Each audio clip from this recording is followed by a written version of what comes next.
Hello बच्चों and welcome to study with uni.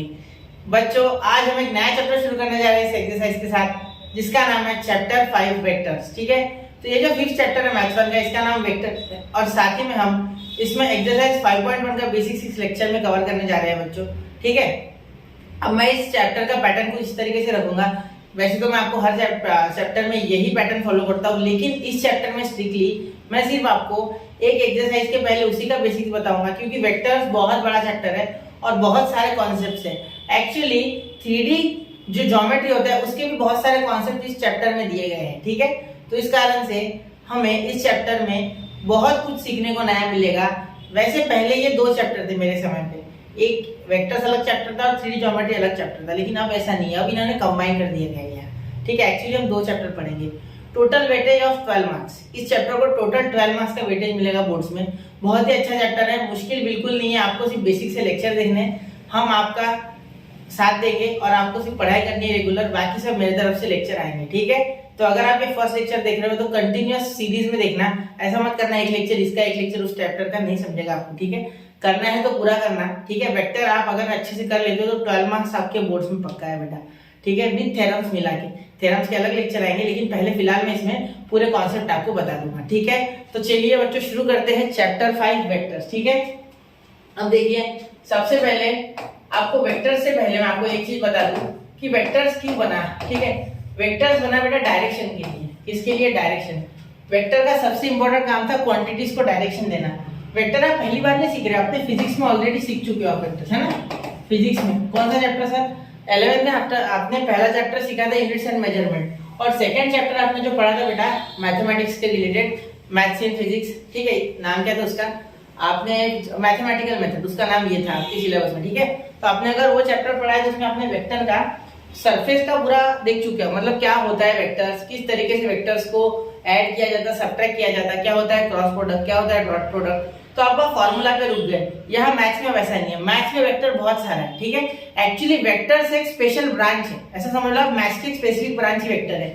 मतलब vector एक बहुत बड़ा टॉपिक है, उसके ज्यादातर टॉपिक हमें 12th स्टैंडर्ड में कवर कराए गए हैं। जब आप आगे जाओगे, आगे क्लासेस में बीएससी मैथ्स वगैरह करोगे या आप ग्रेजुएशन में मैथ्स लोगे, किसी भी फील्ड में जाओ आपको मैथ्स मिलेगा, तो आपको वेक्टर्स जरूर मिलेगा। ठीक है, तो वहां अगर आपको वेक्टर्स मिला तो आपको वहां और डिटेल में सीखने को मिलेगा, लेकिन यहाँ बहुत कुछ पढ़ाया गया ऑलरेडी, इसी के आगे बढ़ोतरी होगी, इससे कुछ नया नहीं आएगा, क्योंकि सारे कॉन्सेप्ट यहाँ कवर किए गए हैं हमारे सिलेबस में। थोड़े बहुत जो बच्चे वो वहां आ जाएंगे। ठीक है, तो इसलिए वेक्टर बच्चों को डिफिकल्ट जाता है, क्योंकि वो बेसिक से नहीं पढ़ते। अगर वो बेसिक से पढ़ेंगे तो उनको वेक्टर कभी भी डिफिकल्ट नहीं जाएगा। ठीक है, चलिए तो क्वांटिटी से शुरू कर रहा हूं मैं। ठीक है, दो प्रकार की क्वांटिटीज होती है बेटा, एक होती है स्केलर, एक होती है वेक्टर। ठीक है, देखो टेक्स्ट बुक में भी इसी तरीके से दिया गया है, लेकिन वो इतना बड़ा दिया गया है कि आप पढ़ते पढ़ते थक जाओगे। ठीक है, अब स्केलर क्वांटिटीज कौन सी होती है बेटा? जिसमें ओनली मैग्नीट्यूड होता है, ओनली मैग्नीट्यूड होता है। अब बच्चों को लगता है मैग्नीट्यूड यानी इतना बड़ा शब्द, इसका मीनिंग क्या होता है? नहीं, आपको शायद पता हो, लेकिन बहुत सौ को पता नहीं है। तो मैग्नीट्यूड यानी और कुछ नहीं बेटा, वैल्यू। तो वैल्यू क्या होती है? अगर तुम्हारी मम्मी ने बोला जा बेटा 2 किलो शक्कर लेके आ, 10 किलो प्याज लेके आ, दैट इज वैल्यू। ठीक है, तो ये 10 और 2 जो है ये वैल्यू है किसी चीज की। ठीक है, तो याद देखो वेक्टर क्या, स्केलर में सिर्फ मैग्नीट्यूड होता है। ठीक है, लेकिन वेक्टर में magnitude plus direction, magnitude plus direction होता है, मैग्नीट्यूड प्लस डायरेक्शन होता है। ठीक है, अब यहाँ आपने ये स्केलर वेक्टर का कॉन्सेप्ट 9th स्टैंडर्ड में जो आपका first chapter laws of motion, जो फर्स्ट चैप्टर था महाराष्ट्र स्टेट बोर्ड के सिलेबस के हिसाब से फर्स्ट चैप्टर था, तो उसमें आपने ये स्केलर और वेक्टर पढ़ रखा है। ठीक है, तो आपको सबसे जो इजी स्केलर क्वांटिटी है वही बता देता हूँ। सबसे इजी स्केलर क्वांटिटी है मास।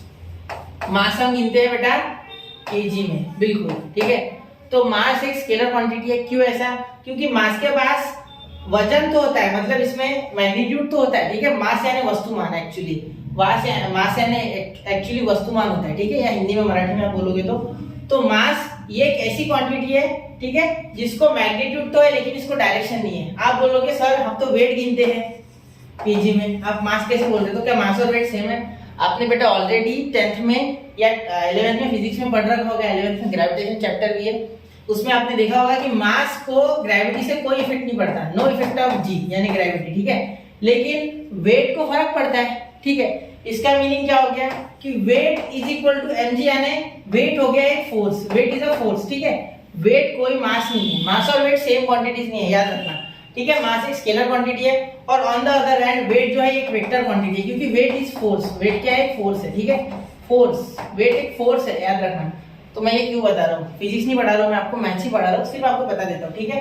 साथ में आप बोल सकते हो स्पीड, स्पीड को भी डायरेक्शन नहीं होती है, सिर्फ मैग्नीट्यूड होता है, ठीक है। जैसे आपके गाड़ी की स्पीड होती है, ठीक है, गाड़ी की क्या होती है, स्पीड होती है, वेलोसिटी कभी नहीं बोलते आप। वेलोसिटी जैसे आप बोलोगे उसका मीनिंग हो गया कि वो स्पेसिफिक डायरेक्शन में, वेलोसिटी क्या है, स्पेसिफिक डायरेक्शन में, ठीक है। तो वेलोसिटी को आप लिखते समय ऐसे लिखते हो, वेलोसिटी वेक्टर, फोर्स को लिखते हो फोर्स का वेक्टर, ठीक है।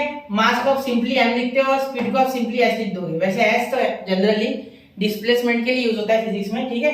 तो आप ऐसे लिखते हो स्पीड को, मैग्नीट्यूड ऑफ v यानी वेलोसिटी का वेक्टर, ठीक है। तो मैग्नीट्यूड ऑफ वेलोसिटी स्पीड, ठीक है। मैग्नीट्यूड उसकी डायरेक्शन नहीं, जब डायरेक्शन वेलोसिटी की निकल जाएगी तो वो हो गया आपकी स्पीड, ठीक है, सिंपल, ठीक है। अब और क्या बताऊं आपको मैं, और दो तीन क्वांटिटीज बता सकते हैं, जैसे आप बोल दो टाइम, ठीक है। और यहाँ क्या बोलते हैं हम वेक्टर में, वेक्टर में आप सपोज बोल दो कि एक एक बोल दो इलेक्ट्रिक फील्ड, ठीक है। इलेक्ट्रिक फील्ड भी आपने पढ़ा होगा इलेक्ट्रोस्टैटिक्स में, ये भी एक वेक्टर क्वांटिटी है, ठीक है। तो वेक्टर का यूज क्या है, to determine direction, to determine direction. और डायरेक्शन का काम क्यों पढ़ा, डायरेक्शन बहुत ज्यादा इंपॉर्टेंट है बेटा, मैथ्स में बोलो या फिजिक्स में, ठीक है। एडिशन सब्ट्रैक्शन में काम में आते, रिलेटिव वेलोसिटी जब हम पढ़ते तब भी काम में आते, ठीक है। और साथ में हम आपको पता होगा कि जब हम इलेक्ट्रिक फील्ड वगैरह के क्वेश्चंस करते हैं इलेक्ट्रोस्टैटिक्स में के, तब हमें डायरेक्शन वगैरह चाहिए, ठीक है। तो to determine direction, to determine direction, direction के लिए हम वेक्टर जनरली यूज करते हैं। मैं मैथ्स में ही हूँ, मैं सिर्फ आपको बता रहा हूँ इसका यूज क्या है, ठीक है। स्टार्टिंग में आपको पता होना चाहिए कि आप क्या पढ़ रहे हो और क्यों पढ़ रहे हो, ठीक है। ये समझ गया, ठीक है। आगे चले, ठीक है। अब देखो सबसे पहले मैं आपको इसके बाद बताऊंगा वेक्टर का रिप्रेजेंटेशन, ठीक है। वेक्टर का representation, how to represent a vector, representation of vector, ठीक है। पूरे टेक्स्ट बुक के टॉपिक कवर करूंगा मैं एक एक, ठीक है। सिर्फ अपने तरीके से, वो टेक्स्ट बुक में बहुत वास्ट दिया है, समझ नहीं पाओगे, बहुत सारा दिया गया है और अलग अलग तरीके से घुमा घुमा के, ठीक है। ये समझ गया, ये स्टार्टिंग के जो दो पैराग्राफ है इसमें यही दिया गया है, वेक्टर खोले बराबर, ठीक है। क्यों वेक्टर का यूज है तो वो मैंने आपको बता दिया। आप देखो रिप्रेजेंटेशन ऑफ अ वेक्टर, देखो वेक्टर है ना एक रे की तरह आप बोल सकते, देखो इससे चालू हुआ यहाँ तक गया, तो यहाँ ए से बी तक ऐसा आप बोल लो, ठीक है। एक दूसरा वेक्टर सपोज आप ले लो इस तरीके से, पी से क्यू तक, ठीक है। जल्दी नहीं है, डॉट यही होना चाहिए, कहीं भी जा सकते हैं, ठीक है। तो ये इसकी डायरेक्शन क्या होगी, इधर होगी, ठीक है। तो इसे रिप्रेजेंट कैसे करते, A B bar, actually physics में आप ऐसे रिप्रेजेंट करते हो, ठीक है। लेकिन मैं बार ले रहा हूँ, ठीक है। इसमें बार लेना है हमें, ए बी बार, यहाँ पी क्यू बार, ठीक है। हाँ, अब आगे देखना बेटा, यहाँ ए बी वेक्टर बोलोगे, यहाँ पी क्यू वेक्टर, बार नहीं बोला और सिर्फ वेक्टर बोला तो भी समझ जाना है आपको क्या वेक्टर है, ठीक है। अब आप इसे एक अलग तरीके से लिख सकते हो, यहाँ एक और एक टर्म हो जाएगी डिटरमाइन, ठीक है, जिसको बोलते हैं पोजीशन वेक्टर्स। क्या बोलते हैं बेटा, पोजीशन वेक्टर्स, क्या बोलते हैं, पोजीशन वेक्टर्स, याद रखना ये भी बहुत इंपॉर्टेंट है। और पोजीशन वेक्टर्स क्यों यूज करते सर हम, देखो किसी ऑब्जेक्ट का ओरिजिन से, जनरली ओरिजिन से लिखा जाता है, पोजीशन वेक्टर जनरली ओरिजिन से लिखते हैं हम, किससे लिखते हैं, ओरिजिन से, ठीक है। ओरिजिन मतलब सपोज यहाँ मैं एक ऐसे x यहाँ बना लूं x और यहाँ बना लूं y, ये ले लूं मैं पॉइंट हो, तो इसे अगर मैं ऐसे जोड़ता हूँ, ठीक है, इसे अगर मैं ऐसे जोड़ता हूँ, ध्यान देना, इसका रंग बदल देता है आपको समझने के लिए सिंपली फिलहाल, ठीक है। देखो ये हरी वाली, तो ये ओरिजिन से जोड़ रही है इसे, ठीक है। तो ये जो OA वेक्टर हो गया आपका, OA वेक्टर, ठीक है, OA वेक्टर, ठीक है, समझ लो OA वेक्टर है ये, ठीक है। तो ये OA वेक्टर आपका पोजीशन वेक्टर आपको बताएगा, जनरली ऐसे होता है, ठीक है। यहाँ हो जाएगा आपका ए बार, ठीक है, और यहाँ OB जो है, ठीक है, OB को आप बोल सकते हो B बार, क्लियर। तो ये AB क्या हो गया फिर सर, तो AB को कैसे डिटरमाइन करेंगे, तो AB तो ये है ना बेटा एक्चुअली, ठीक है। तो AB क्या हो जाएगा आपका, AB आपका हो जाएगा AB bar B bar minus A बार, बस सिंपल, समझ गए।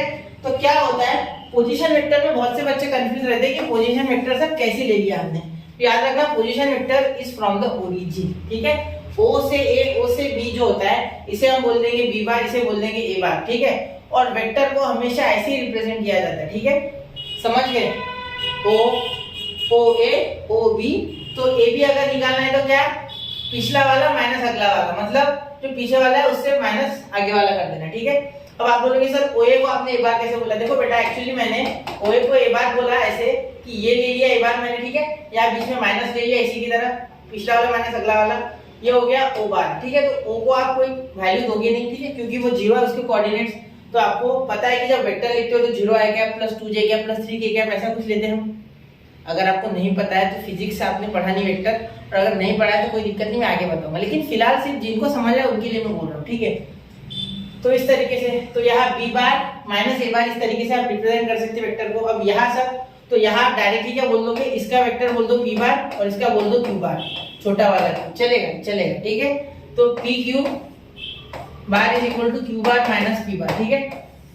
ये इतना बड़ा बताना हर बार जरूरी नहीं है, डायरेक्ट मुझे ये भी बोलते हैं ना, ये मैंने आपको इसलिए बताया क्योंकि मैं पोजीशन वेक्टर का कॉन्सेप्ट क्लियर कर सकूं आपके साथ, ठीक है। वरना मैं डायरेक्टली इसको ए इसको बी, तो आप समझ लेते कि मैंने कहीं ए को ए बार बोल दिया और बी को बी बार बोल दिया। हाँ, ये बात एक हद तक सही है, गलत नहीं है, लेकिन एक्चुअली में पीछे की कहानी ये होती है उसके, ठीक है।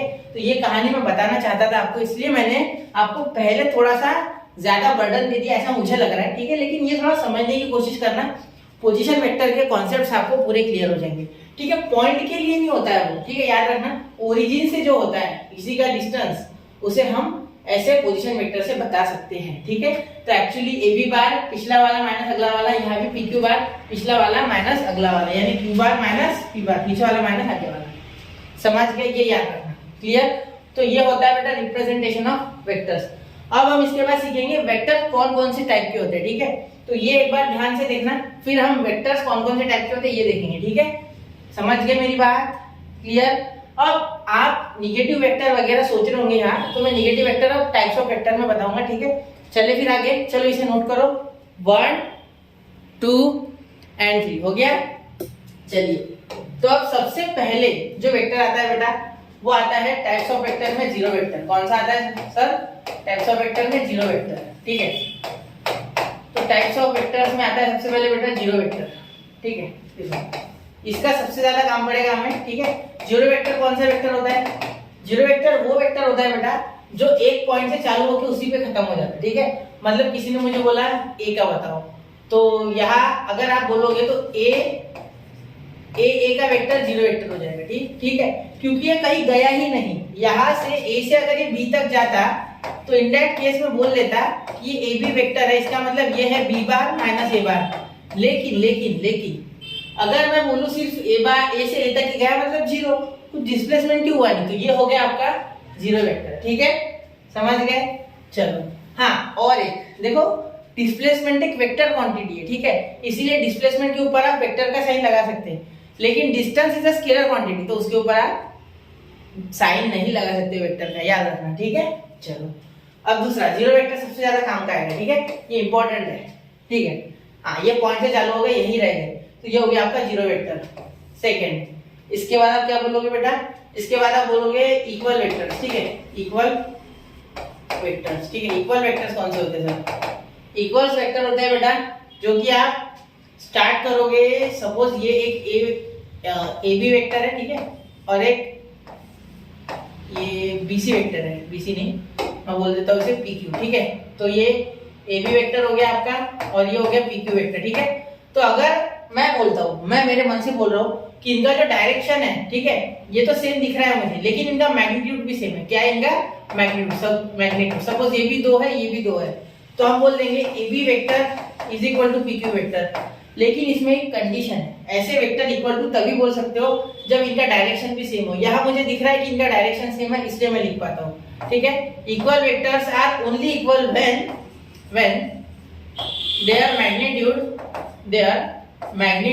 ठीक है, magnitude and direction are same, ठीक है, डायरेक्शन आर सेम। अब आप बोलोगे सर मैग्नीट्यूड क्या होता है? मैग्नीट्यूड यानी वैल्यू, तो वो तो आपने बताया नहीं कैसे रिप्रेजेंट करना है। तो देखो बेटा, किसी भी वेक्टर का मैग्नीट्यूड जब आप निकालते हो तो ए बी वो खुद वेक्टर लिखना, उसके बारे में मॉड बना देना, ठीक है, ठीक है। तो ऐसे बना देना, 2 पैरेलल लाइंस के बीच में उसका नाम लिख देना, ठीक है।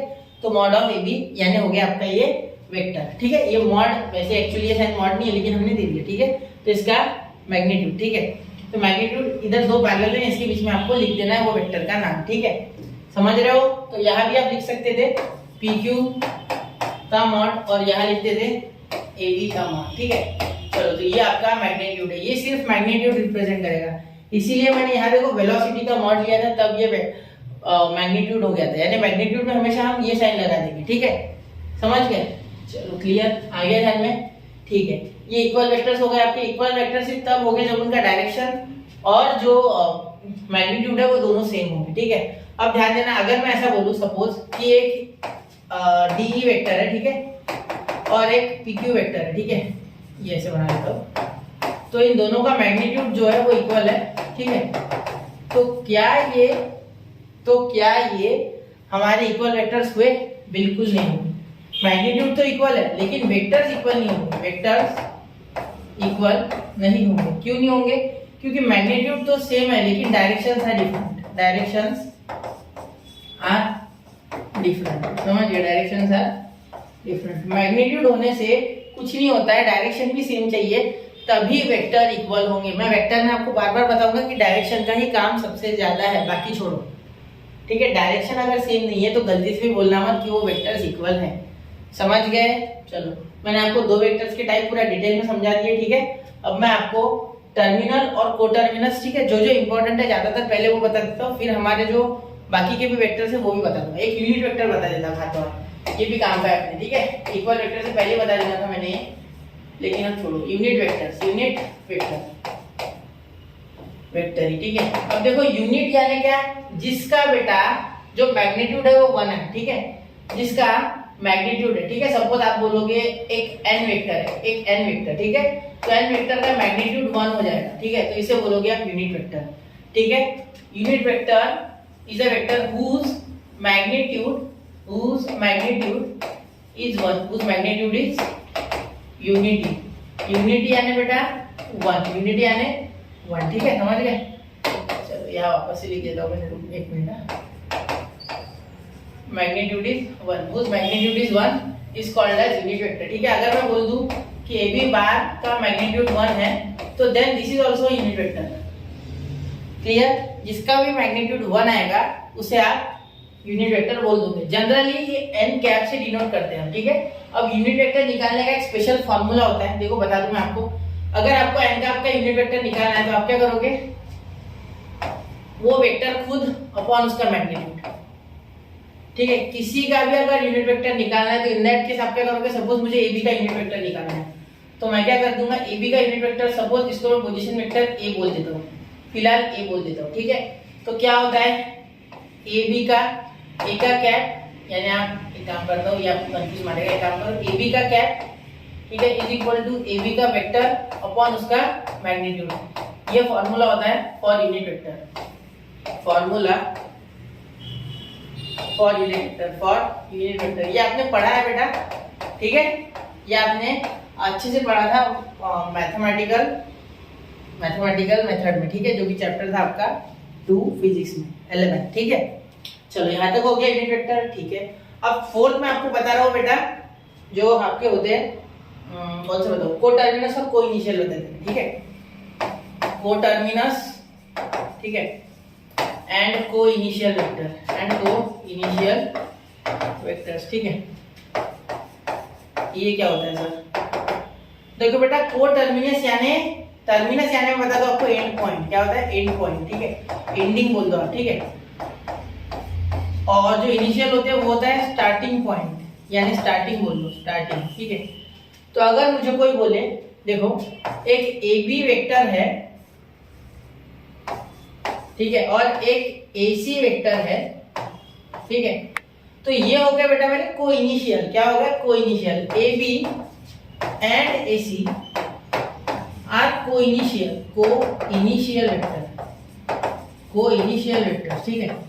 लेकिन अगर कोई बोले मुझे, ध्यान देना कि बेटा सर ये देखो, ये ऐसे, एक मिनट, ये ऐसे वेक्टर्स हैं जो मिल रहे हैं लास्ट में आके सेम पॉइंट पे, जैसे सपोज ये PQ और ये एक काम करते हैं, यहाँ लिख देता मैं Q, और ये भी Q पे मिल रहा है सपोज, एक काम करते हैं Q के ऊपर बना दूं मैं ये ऐसे, ठीक है, या एक काम करते हैं ऐसे लिखते हैं, इसे ऐसे लिखते, कोई फर्क नहीं पड़ रहा, एक साथ मिल रहा है ना, तो इतना बस है, ठीक है। ये B और ये A, तो यहाँ AB एंड PQ आर कोई नहीं है, एक पॉइंट में मिले ना मिले कोई फर्क नहीं पड़ रहा, ठीक है। सिर्फ मैं आपको बता रहा हूँ कि A B and P Q are को टर्मिनल वेक्टर,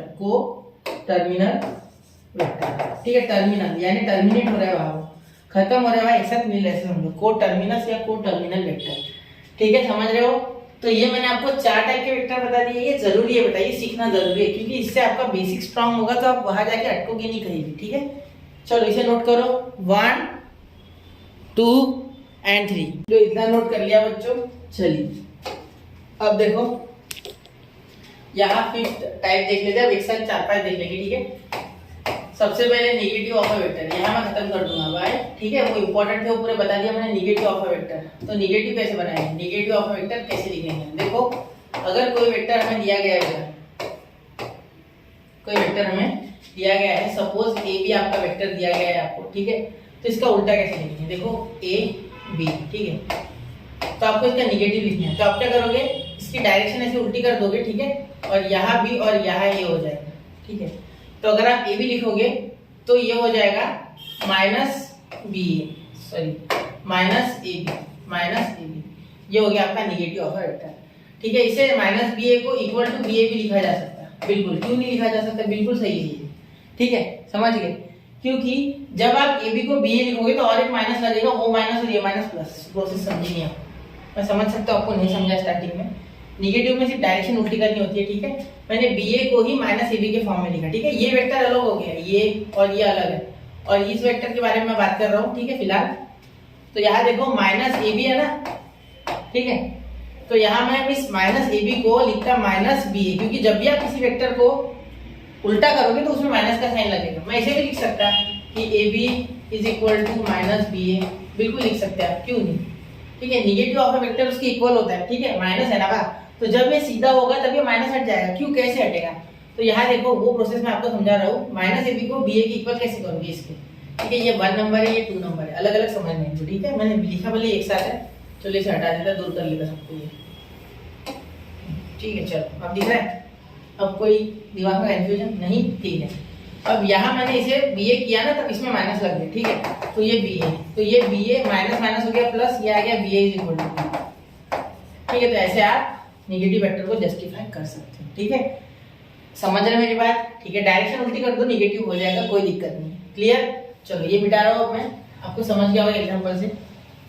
अब देखो हमारा 6th वेक्टर जो होगा वो होगा कोलिनियर वेक्टर, क्या होगा, कोलिनियर वेक्टर। अब कोलिनियर वेक्टर क्या होता है सर, जब दो वेक्टर एक तरीके से एक पॉइंट पे आ जाएंगे, देखो ए बी और सी ऐसे आ गए, ठीक है, या एक दूसरे से पैरेलल हो, ठीक है। वो पैरेलल वाला फ्री वेक्टर मैं बताता हूँ, फिलहाल बता देता हूँ कोलिनियर, ठीक है।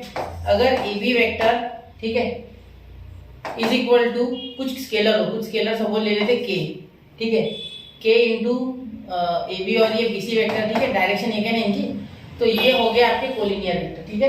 याद रखना कोलिनियर वेक्टर हमेशा एक स्केलर मल्टीपल होगा, जो कोलिनियर वेक्टर होंगे एक साथ वो एक दूसरे के स्केलर मल्टीपल होंगे, ठीक है।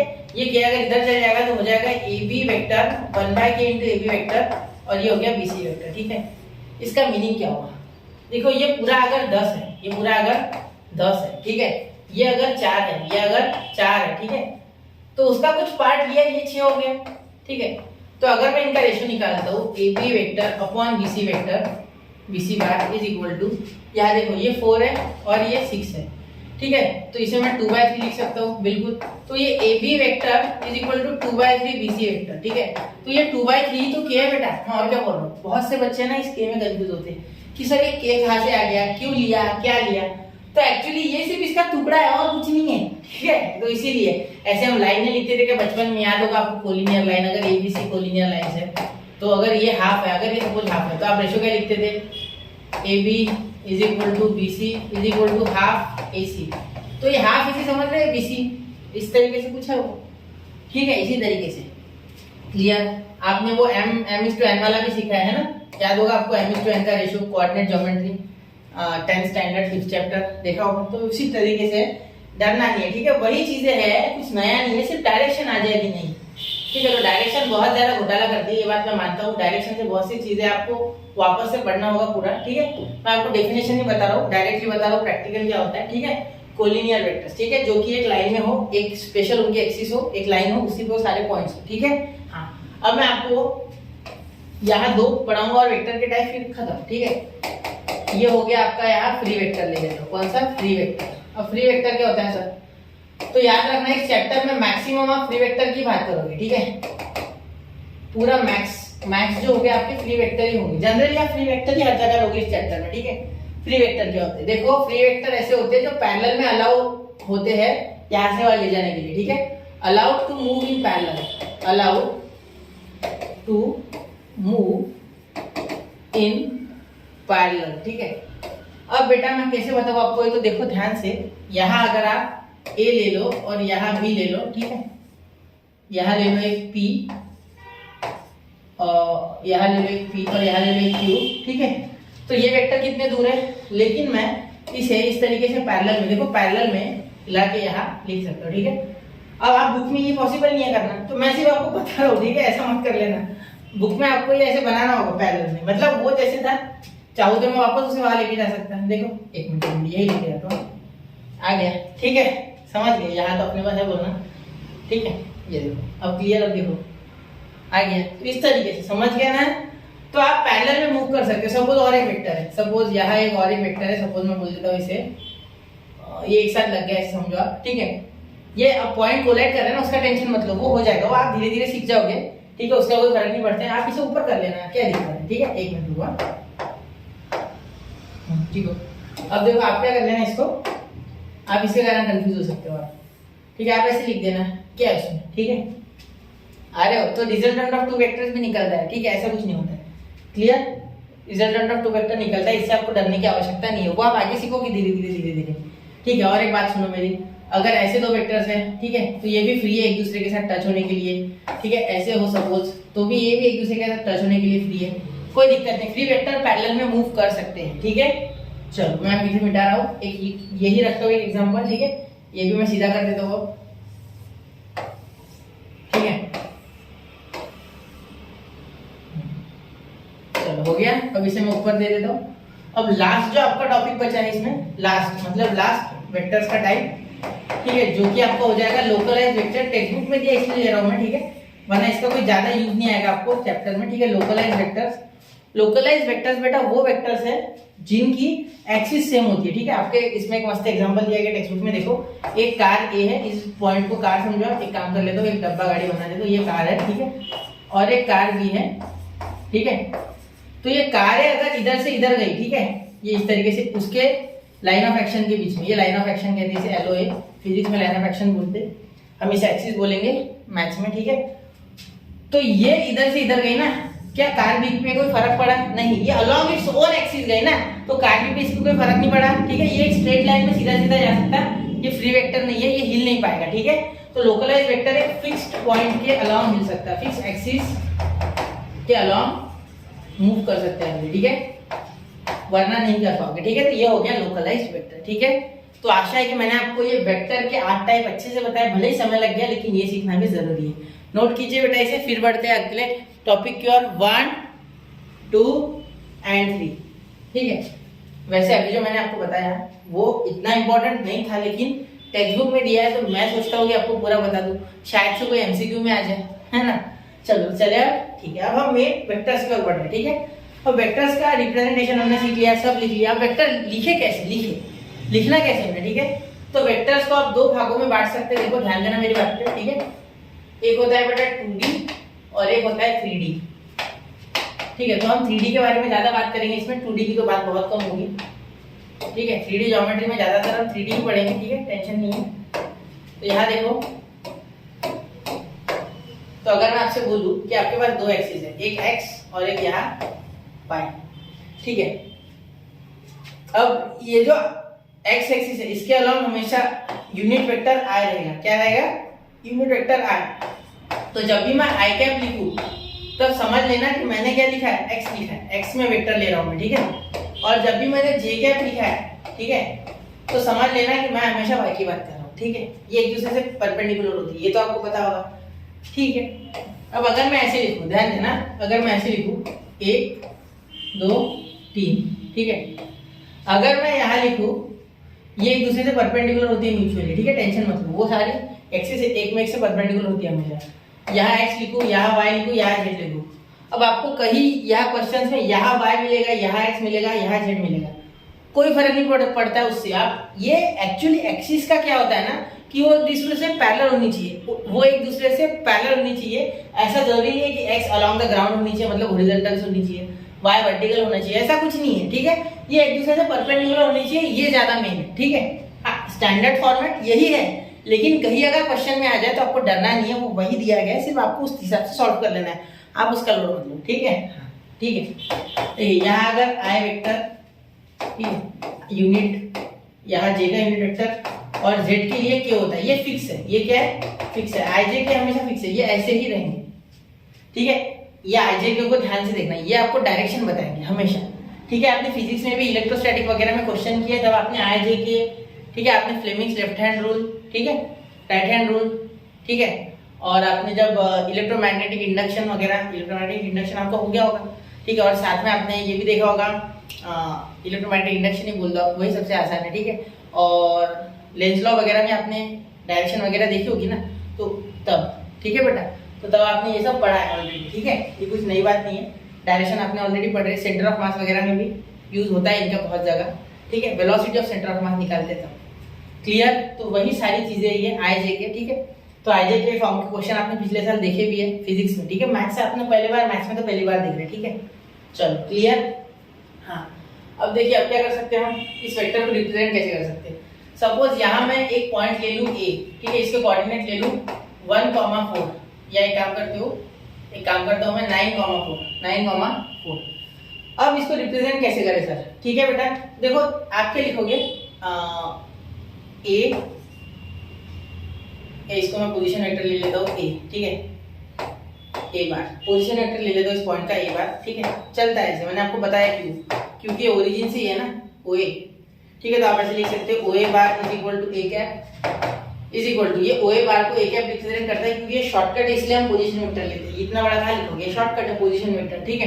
पोजीशन यानी फिक्स पोजीशन कहीं तो भी, ठीक है, जैसे आपको पता चलेगा कि किसी ऑब्जेक्ट की कहाँ से पोजीशन कितनी है। जैसे सपोज फॉर एग्जांपल मैं आपको एक अच्छा एग्जांपल देता हूँ, जैसे आप समझो आप निकले घर से, ठीक है, आप मार्केट में गए, ठीक है, तो आप मार्केट में आपने कुछ खरीदा, ठीक है, आपके पापा ने आपको फोन किया कि भाई वहां से वो मिठाई की दुकान से 1 किलो पेड़े लेके आ, तो आप आजू बाजू में हो कहीं, ठीक है, तो आपके पापा ने पूछा आप कहाँ हो, तो आपने बताया कि मैं इसी किराने की दुकान के बाजू में हूँ, तो वहां से वो शॉप सपोज 100 मीटर दूर है, तो आपके पापा बोलेंगे जा बेटा वो पास में ही है, ठीक है, इसीलिए आपके पापा ने आपको जाने को बोला। या अगर किसी और दुकान के पास होते तो वहां से वहां जाने बोलते, जैसे सपोज आप किसी और एरिया में चले गए सब्जी लेने, तो उस केस में आपकी वहां जो दुकान पड़ती है वहां आपको पापा भेजते। ऐसा जरूरी नहीं है पापा को सारी दुकानें पता हो, लेकिन मैं सिर्फ एग्जाम्पल ले रहा हूँ इसलिए समझो, ठीक है, सिंपल है, मतलब आपकी स्पेसिफिक लोकेशन आपको बतानी है, ठीक है। जैसे हम घर का पता लिखते हैं, जो भी आपका घर है, सपोज आपका घर एक एक्स एड्रेस है आपके घर का, ठीक है, तो एक्स कॉलोनी में आपका घर है, तो वहां से एक वाई स्कूल पास में पड़ता, तो आप क्या लिखते हैं, behind Y school, in front of Y school, near Y school, मतलब वाई नाम की स्कूल है, सपोज कोई स्कूल है राजीव गांधी स्कूल, ठीक है, तो इस तरीके से कुछ, क्लियर। चलिए हो गया क्लियर, कोई दिक्कत, तो वहां लैंडमार्क बता दो, ठीक है, उसे एक्चुअली लैंडमार्क कहते हैं, ठीक है, समझ गए। चलो यहाँ कैसे लिखेंगे, 9 I cap plus 4 J cap, 9 I cap plus 4 J cap, इसे लिखेंगे, ठीक है, क्योंकि ये जो 9 है ये एक्स कोऑर्डिनेट है और ये 4 जो है ये वाई कोऑर्डिनेट है, ठीक है, ये बहुत ही इंपॉर्टेंट चीज है, ठीक है। आई के साथ हमेशा एक्स का कोऑर्डिनेट आएगा और जे के साथ हमेशा वाई का आएगा। इसे जनरलाइज फॉर्म में अगर लिखना चाहोगे ना तो कुछ ऐसे आएगा, A cap is equal to A bar is equal to Z I cap plus Y J cap, ठीक है। हाँ, अब आपको इससे इसकी आइडिया तो लगी गई होगी, है ना। अगर मैं यहाँ एक सेम पॉइंट लेता हूँ, मैंने क्या लिया ये 9,4,2 ले लेता हूँ सपोज, ठीक है, तो यहाँ आप लिख सकते हो ये ओरिजिन है, तो O A bar is equal to A bar, ठीक है, is equal to X I cap plus Y J cap plus Z K cap, ठीक है। अब ध्यान देना यहाँ लिख कैसे सकते हैं, A bar is equal to X कितना है 9 I cap plus 4 J cap plus 2 K cap, ठीक है। तो ये हो गया आपका यहाँ ए लिखने की टेक्निक, ठीक है, कुछ नहीं है, x I cap Y J cap Z K cap इस तरीके से लिखना है, ठीक है। वेक्टर फॉर्म है ये, कौन सा फॉर्म है, वेक्टर फॉर्म, ठीक है, वेक्टर फॉर्म, क्लियर। तो यहाँ जब इससे इसका डिस्टेंस निकालोगे आप, तब इसे कहेंगे आप स्केलर फॉर्म, ठीक है। फिर आगे मैं आपको ये भी बताता हूँ क्या होता है कोसाइन एंगल्स वगैरह, ये तो अगले एक्सरसाइज में, फिलहाल नहीं है। फिलहाल आपको जितना है उतना मैं बता रहा हूँ एक्सरसाइज 5.1 में यूजफुल, ठीक है। इसे नोट कर लीजिए और इसे अच्छे से समझ लेना एक बार। ये अगर बेसिक्स आपको आ गया ना तो स्ट्रॉन्ग करते जाओ। वेक्टर्स में क्या करो, हर एक चीज स्ट्रॉन्ग करो, क्योंकि आगे आपको हर एक चीज का काम पड़ेगा, ठीक है। चलिए नोट कीजिए बच्चों, 1 2 एंड 3। तो नोट कर लिया बच्चों, ये नोट करना जरूरी था बेटा, ठीक है। हाँ, अब देखिए बेटा, अब हम क्या करेंगे, अब हम पढ़ेंगे अलजेब्रा ऑफ वेक्टर्स। अब अलजेब्रा है ना operations on vectors, plus minus multiply, divide तो नहीं करेंगे, ठीक है, डिवाइड तो होता ही नहीं, क्योंकि हम वहाँ डिवाइड में और कुछ करते हैं, ठीक है। तो देखो अलजेब्रा ऑफ वेक्टर्स, यहाँ देखेंगे हम अलजेब्रा ऑफ वेक्टर्स, ठीक है। यानी आप बोल सकते हैं ऑपरेशंस ऑन वेक्टर्स, ठीक है। ऐड कैसे करते हैं, सब्ट्रैक्ट कैसे करते हैं। फॉर एग्जांपल इनका एडिशन देखेंगे, फिर इनका सब्ट्रैक्शन देखेंगे, फिर इनका देखेंगे मल्टीप्लिकेशन, ठीक है, मल्टीप्लिकेशन। और स्केलर जो टाइप होते हैं ना वेक्टर्स के, वो भी देख लेंगे, ठीक है। हाथों हाथ। चलो सबसे पहले मैं आपको एडिशन बताता हूँ। अब एडिशन के लिए हमारे पास 2 रूल्स होते हैं बेटा, ठीक है। कौन कौन से, ठीक है। एडिशन, पहले मैं एडिशन की बात करूंगा, ठीक है। फर्स्ट ऑफ ऑल एडिशन के बारे में बात करेंगे। तो addition of vectors, addition of vectors, सबसे पहले इसके लिए सबसे बेसिक लॉ है जो कि आपने सीखा हुआ already in physics, triangle law, याद होगा आपको। क्या था ये triangle law? Sir triangle law तो हमें याद है, ठीक है। अगर एक ए वेक्टर होता है इस तरीके से, सपोज एक ट्रायंगल बना लो, एक सिंपल काम कर दो, पहले ट्रायंगल बनाना, ठीक है। इसकी डायरेक्शन ये है, इसकी डायरेक्शन ये है, तो इसकी डायरेक्शन इसकी उल्टी होती है, ठीक है। यहाँ अगर मैं बोलूँ ये ए पॉइंट है, ये बी पॉइंट है, ये सी पॉइंट है, ठीक है। तो अगर यहाँ ए बी वेक्टर ले, देखो एक मिनट पॉइंट दे रहा हूँ मैं पहले, यहाँ देखो, यहाँ अगर एक ए बी वेक्टर हो, ठीक है, ए बी वेक्टर, ठीक है, plus B C bar, A B bar plus B C bar is equal to A C bar, ऐसा आप लिखते थे। और इसी बार ही आपका क्या होता था, रिजल्टेंट, क्या होता था, रिजल्टेंट, ठीक है। तो इसे आप बोल दो ए बी को ए बार और इसे बी बार, ठीक है। फॉर एग्जांपल सिंपली एक इसको यूनिट वेक्टर बना दो ए बार, इसको बना दो यूनिट वेक्टर ए बार, इसको बना दो बी बार। तो A bar plus B bar is equal to आपका आर बार, ठीक है। आर बार यानी रिजल्टेंट, क्या बोलते हो इसे, रिजल्टेंट, ठीक है। तो इस तरीके से आप ट्रायंगल लॉ लगा देते। क्या होता था, जब 2 वेक्टर एक डायरेक्शन में हो, एक ट्रायंगल में जब वेक्टर मिले तो 2 वेक्टर हमेशा एक डायरेक्शन में हो, उसमें के 2 वेक्टर तो कम से कम एक डायरेक्शन में होने अगर वो ट्रायंगल है तो जो 2 वेक्टर एक डायरेक्शन में, चाहे वो क्लॉकवाइज हो या एंटी क्लॉकवाइज हो, सपोज यहाँ हमारे क्लॉकवाइज है, यहाँ ए बी और बी सी हमारे क्लॉकवाइज है, A B and B C are clockwise. यहाँ फिलहाल हमने जो एग्जांपल लिया इसमें क्लॉकवाइज, मैं सी डब्ल्यू लिख रहा हूँ, क्लॉकवाइज, क्या लिख रहा हूँ, क्लॉकवाइज, ठीक है। तो ये अगर क्लॉकवाइज है बेटा, तो आपका जो रिजल्टेंट आएगा, रिजल्टेंट, यहाँ रिजल्टेंट कौन है बेटा, एसी, कौन है, एसी, देखो एसी है रिजल्टेंट, क्योंकि ये अपोजिट डायरेक्शन में, ये तीनों एक साथ एक डायरेक्शन में नहीं हो सकते, याद रखना, एसी बार, ठीक है। तो गलत हो गया इसका मीनिंग, ठीक है। तो ये हो गया are anticlockwise, anticlockwise. तो वो जो रिजल्टेंट आएगा वो एंटी क्लॉकवाइज डायरेक्शन में जाएगा, उसके अपोजिट डायरेक्शन में जाएगा, हमेशा ये रूल है, याद रखो, फिक्स कर लो इसे हमेशा दिमाग में, ठीक है। ये हो गया आपका triangle law of vector addition. अगर 2 वेक्टर सेम डायरेक्शन में है तो तीसरा वेक्टर उसके अपोजिट डायरेक्शन में आएगा इन अ ट्रायंगल, तो यही आपका ट्रायंगल ऑफ वेक्टर एडिशन हो गया, ठीक है, समझ रहे हो। चलो अब मैं आपको parallelogram law of vector addition बता देता हूँ। वैसे इसका बहुत ज्यादा यूज नहीं है, लेकिन हमारे कुछ क्वेश्चंस में इसका अच्छा खासा यूज है, ठीक है। तो आपको सीखना है ये। अब देखो parallelogram law of vector addition यहाँ लिखता हूँ, पैरेललोग्राम, ये ट्रायंगल लॉ का ही एक नया स्वरूप है, ठीक है। Parallelogram law of vector addition, ठीक है।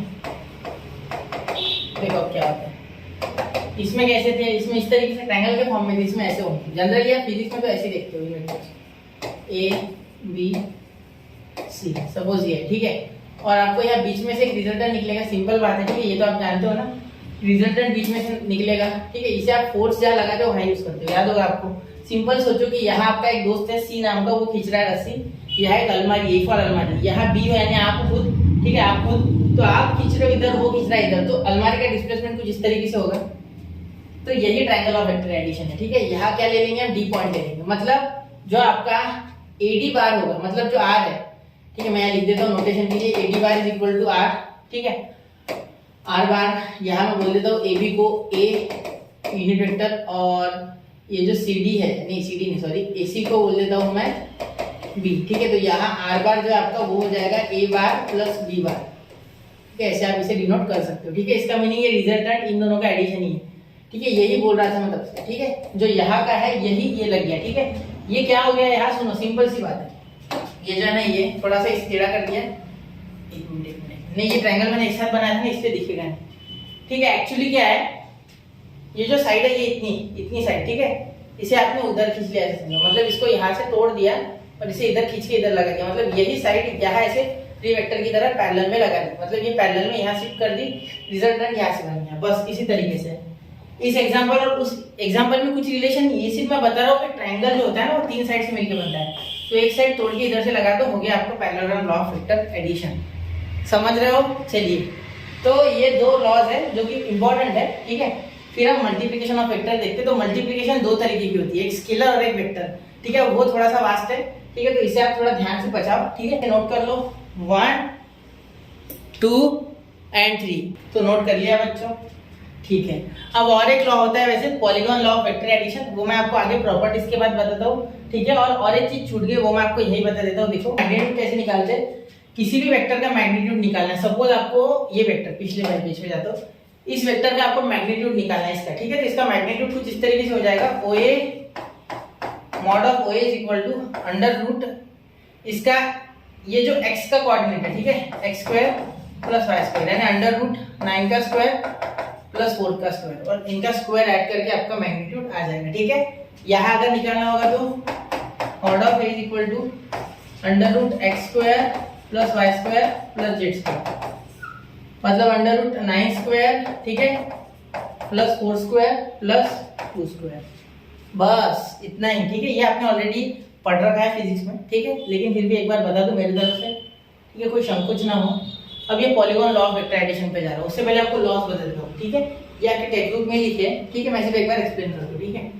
देखो कॉम्यूटेटिव, ये लॉ आपने ना बेटा फर्स्ट चैप्टर में पढ़े थोड़े बहुत, तो इससे थोड़े बहुत वैसी है, लेकिन वहाँ PQ के फॉर्म में थे, यहाँ थोड़े अलग है, ठीक है। तो कॉम्यूटेटिव यानी क्या, आप अगर 1 + 2 करो या 2 + 1 करो, कोई फर्क पड़ेगा क्या? नहीं, 3 आंसर आएगा, ठीक है। तो यहाँ A बार प्लस B बार करो या B बार प्लस A बार करो, बात एक ही है, ठीक है। आपको दिख रहा नहीं? हाँ दिख रहा है, चलो ठीक है। आप यहाँ, अब यहाँ देखो, ये इस लॉ को मैं कुछ प्रैक्टिकली बता रहा हूँ थोड़ा, ठीक है, ध्यान देना। यहाँ अगर मैं A को 1 बोल दूं, ठीक है, इसे बोल दूं 2, ये स्केलर हो गया ना एक्चुअली। एक काम करो, A प्लस B बार, ठीक है, प्लस C बार, तो यहाँ ब्रैकेट लगाओ या यहाँ ब्रैकेट लगाओ, ठीक है, कोई फर्क नहीं पड़ेगा, ठीक है। जैसे सपोज एक A बार वेक्टर है, ठीक है, सपोज है वेक्टर 3 आई कैप प्लस 2j कैप, ठीक है, ये A बार वेक्टर है, ठीक है, और B बार एक वेक्टर है 3 आई कैप प्लस j कैप सिर्फ, ठीक है। या 3 के जगह कुछ और भी ले सकते हो, मैंने ले लिया 3। ये C है एक 1 या आई कैप, सिर्फ आई कैप प्लस इसमें है 2j कैप, ठीक है, 2 नहीं, सेम टू सेम हो जाएगा, थोड़ा अलग नंबर लेते हैं, 7j कैप, ठीक है। अब आप यहाँ सबके एडिशन करो, देखो क्या आएगी, 3 + 3 6, 6 + 1 7, यहाँ i वाले ऐड होंगे सिर्फ, और j वाले अलग ऐड होंगे, ये सारे ऐड नहीं होंगे, i के i वाले ऐड होंगे, j वाले ऐड होंगे, हमेशा याद रखना, ठीक है। 2 + 1 3, 3 + 10 3 + 7 10, ये 10 j कैप हो गया और ये 7 i कैप हो गया। तो फाइनल आंसर हमेशा आपका यही आएगा, चाहे आप इन दोनों को पहले ऐड करो फिर इसमें करो, या इन दोनों को ऐड करके इसमें ऐड करो, आंसर एक ही आएगा, ठीक है। तो ये इस लॉ का कुछ मीनिंग है, ठीक है। अब थर्ड लॉ देखो, A bar plus 0 bar, properties actually ये लॉ से अच्छा प्रॉपर्टीज बोले, ठीक है। A बार प्लस 0 बार, ठीक है, यानी 0 vector is equal to A vector, ये एडिटिव आइडेंटिफाई, ठीक है। इसका मतलब आप समझो कि 0 जो है, ठीक है, ये ऐड तो हो रहा है लेकिन उसका कोई इफेक्ट नहीं पड़ता, ठीक है, ऐसा आप समझो, क्लियर। अब यहाँ फोर्थ देखो, A बार माइनस A बार, अब देखो A वेक्टर माइनस A का नेगेटिव वेक्टर क्या होता है 0, क्योंकि पहले गया और फिर वापस आ गया, तो क्या हो गया, 0 हो गया, सिंपल बात है। देखो क्या होता है, सपोज यहाँ से कोई पॉइंट गया, ठीक है, और यहाँ पे वो वापस आ गया उसी रास्ते से, तो आंसर क्या आएगा, 0 आएगा, क्योंकि जाके वापस आया। जैसे आप सपोज घर से निकले, ठीक है, और आप दुकान में गए और आप दुकान से कुछ नहीं लाया आपने, वैसे ही वापस आ गए, ठीक है। आपके मम्मी पापा ने आपको बोला कि कुछ लेके आना, लेकिन आप लेके नहीं आए, ठीक है, तो आप पहले ही आलसी हो, ठीक है, उस दिन गए लेकिन आप, तो आपके मम्मी पापा को क्या लगेगा कि आप गए नहीं भाई, तू झूठ बोल रहा है, सिंपल सी बात है, ठीक है। तो यही है, ठीक है, ये इसका मीनिंग हो गया कि गए और वापस आ गए तो आइडेंटिटी इनवर्स, ठीक है।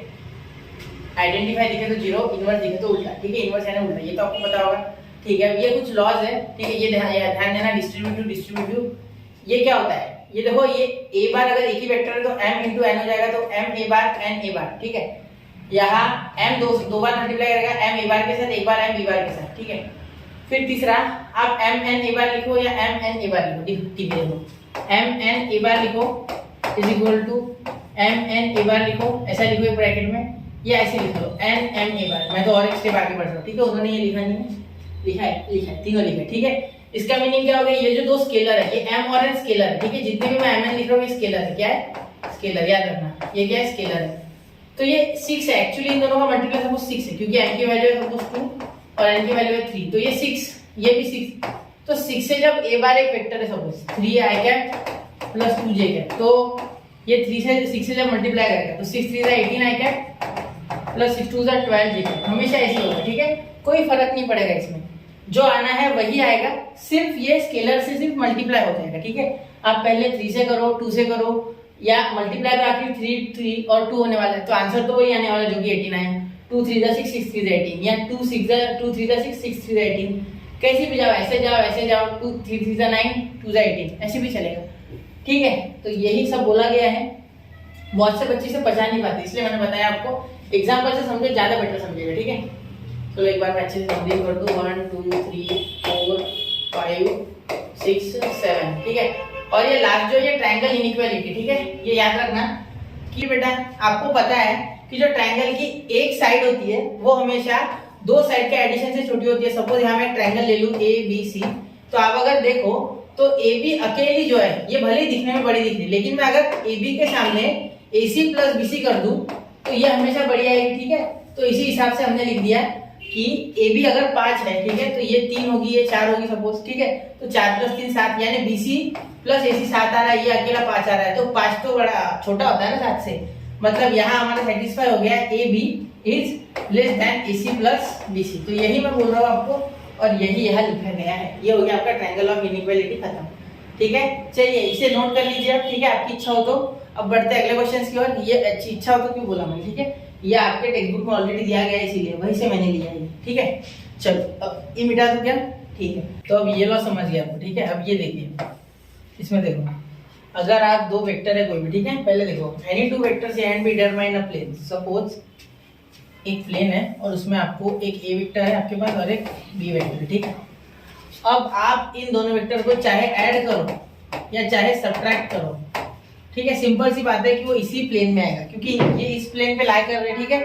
तो इनका जो प्रोसेस होगा, चाहे वो ऑपरेशन आप प्लस का करो या माइनस का करो, मैथमेटिकल ऑपरेशन की बात कर रहा हूँ मैं, तो वो इसी प्लेन पे आएंगे, ठीक है। अब मैं आपको थोड़ा सा वापस से एक बार कौन से कोलिनियर वेक्टर होते हैं और कौन से कोप्लेनर होते हैं, एक बार वो वापस से बताऊं, ठीक है, क्योंकि बच्चों को ये कॉन्सेप्ट जल्दी नहीं पता चलता, ठीक है। चलिए सबसे पहले मैं वो बताता हूँ आपको कोलिनियर वेक्टर्स, ठीक है। अब यहाँ कॉम्बिनेशन ऑफ वेक्टर्स दूंगा मैं, कोलिनियर वेक्टर। तो यहाँ ध्यान देना, यहाँ अगर आपको इस तरीके से दिखे, देखो यहाँ अगर आपको मिले m a bar plus n b bar is equal to 0, तो समझ जाना कि ये कोलिनियर वेक्टर्स है। मैंने अभी आपको बताया था कि कोलिनियर वेक्टर्स के बारे में, ठीक है। वही देखो इस स्लाइड पे मैंने आपसे बताया है, एक मिनट बता देता हूँ थोड़ा। कोलिनियर वेक्टर्स कहाँ बोला था मैंने आपको, हाँ ये देखो, ये कोलिनियर वेक्टर्स, ठीक है। तो ये इधर आएगा माइनस में तो 0 बचेगा ना, सिंपल सी बात है। ये अगर इधर आ गया तो 0 बचेगा, ठीक है। तो इसी तरीके से हम यहाँ देखो, यहाँ ये एक दूसरे के स्केलर मल्टीपल होंगे, ठीक है, सिंपल सी बात है। यहाँ प्लस माइनस कुछ भी हो सकता है, यहाँ प्लस दिया गया इसका मतलब हमेशा प्लस आएगा, ऐसा कुछ नहीं है। यहाँ प्लस है इसका मतलब हमेशा प्लस आएगा, ऐसा कुछ नहीं है, ठीक है। यहाँ आप ये m और n दोनों स्केलर है, m and n are scalar, ठीक है, समझ गए, m and n are scalar, ठीक है। फिर जब थ्योरम आएंगे इसके ऊपर तब आपको और डिटेल में समझ जाएगा, फिलहाल के लिए आप इतना याद करोगे तो भी सफिशिएंट है, ठीक है। अब second coplanar vectors, coplanar vectors, अब इसमें भी दो टाइप है, देखो पहला है जो दो वेक्टर्स है सिर्फ, कौन से दो, ठीक है। तो देखो एक रिजल्टेंट है उसका r bar is equal to t1 a bar plus t2 b bar, ठीक है। एक इसमें से 0 नहीं है, एटलीस्ट दोनों में से एक 0 नहीं होना चाहिए, तब वैलिड है, ठीक है।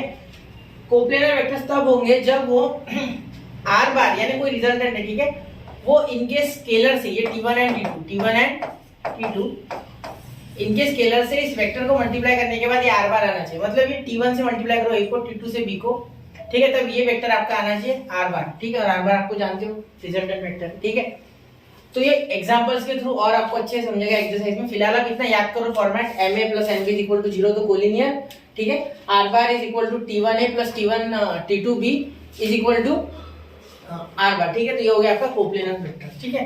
तो आप फिलहाल इनको सिर्फ याद करो, बाकी हम बाद में आपको एक्सरसाइज में और डिटेल में समझाऊंगा मैं, ठीक है। फिलहाल सिर्फ आप इसको याद करो, ठीक है।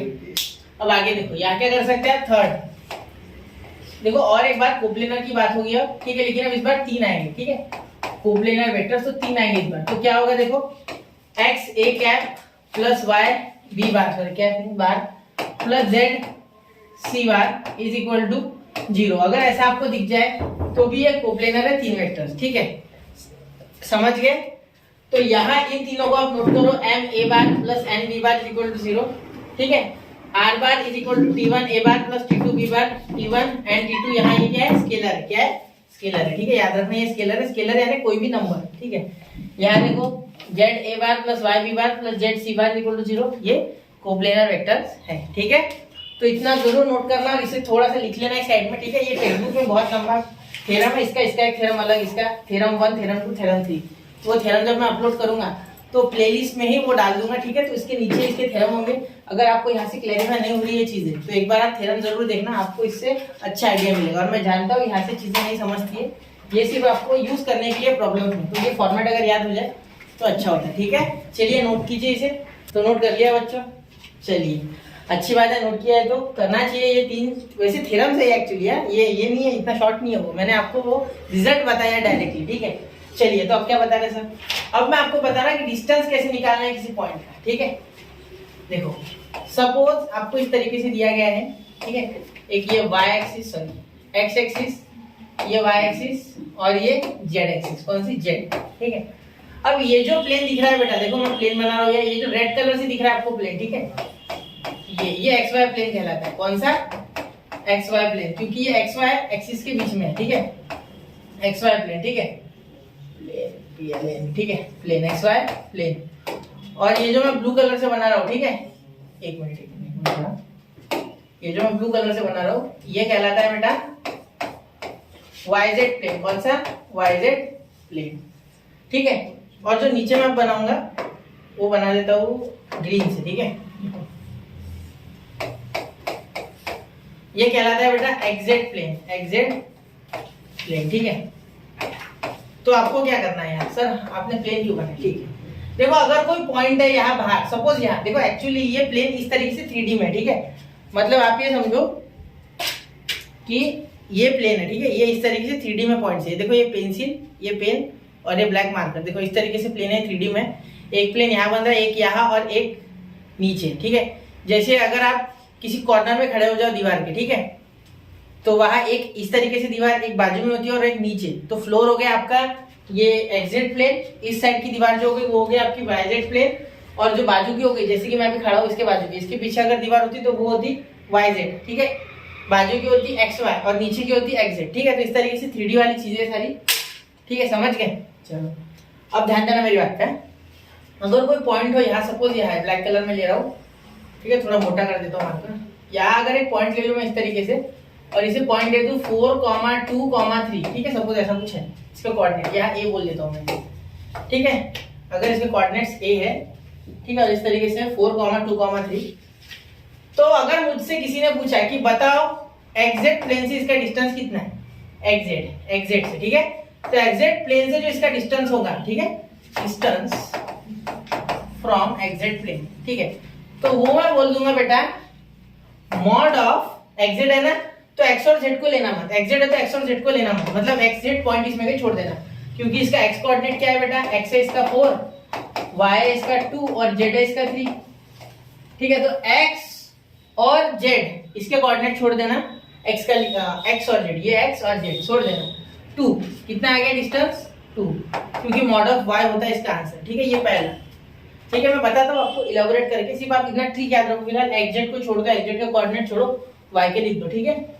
अब लिखो distance from X Y plane, पहले वैसे एक्स वाई चाहिए था, वैसे कोई ऑर्डर तो होता नहीं है, एक्स वाई। तो यहाँ आ गया मॉड ऑफ जेड, क्योंकि ये दोनों छोड़ देना, ठीक है। तो जेड का कितना आ गया बेटा 3, तो यहाँ कितना आ गया 3, ठीक है।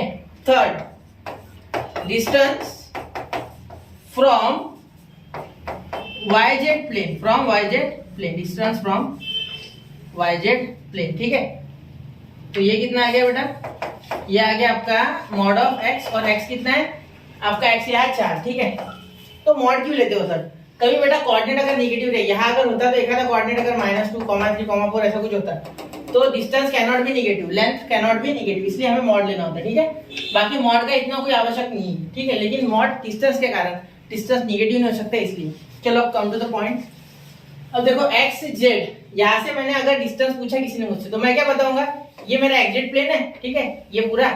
तो मैं यहाँ से डिस्टेंस बताऊंगा कि ऊपर देखो, ऊपर तो ऊपर y है, सिर्फ अकेला y, इसलिए सिर्फ y का डिस्टेंस एक्जेड में गिनते हैं। मतलब अगर बेस, ये बेस है जहां हम खड़े हैं जमीन पे, ठीक है, यहाँ से हमारी हाइट कितनी है, तो ये हो गया आपका y कोऑर्डिनेट ऊपर, यहाँ फिलहाल के लिए बोल रहा हूँ मैं। तो यहाँ कहीं आएगा, तो ये यहाँ से कितना ऊपर है, कितना है 2, इसीलिए हमने 2 लिखा, क्योंकि इसका y कोऑर्डिनेट 2 है, ठीक है।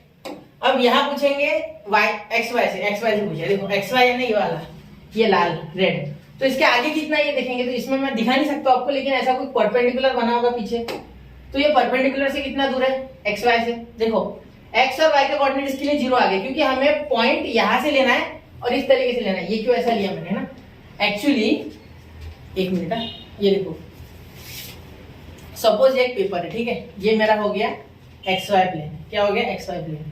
तो यहाँ से ये कोऑर्डिनेट कहीं यहाँ होगा, हवा में, यहाँ पकड़ लो यहाँ, ठीक है, सिंपल यहाँ। तो यहाँ से कहीं इस तरीके से होगा, ये होगा सपोज कोऑर्डिनेट इस पेन का, जो ये नीब दिख रही है आपको ये, ठीक है, इसका पॉइंटर। तो ये यहाँ से कितना दूर है, तो ये कौन सा कोऑर्डिनेट हो गया जेड का, इसीलिए ये हमने जेड लिया, ठीक है, क्योंकि इस तरीके से तो जेड ही आ गया, देखो जेड, वो आपको दिख नहीं रहा इसमें 3D में, समझो इसको, थोड़ा इमेजिन करो, ठीक है, थोड़ा सा ज्यादा नहीं। और अब वाई जेड में देखो, वाई जेड दोनों कोऑर्डिनेट इसके लिए कुछ मायने नहीं लगते, वाई जेड से आगे एक्स वाला, मतलब इसके आगे अगर जाओगे तो एक्स ही कोऑर्डिनेट है ना, तो इसलिए एक्स का 4, ठीक है। तो ऐसे इसको समझना है बेटा, ठीक है, हाँ।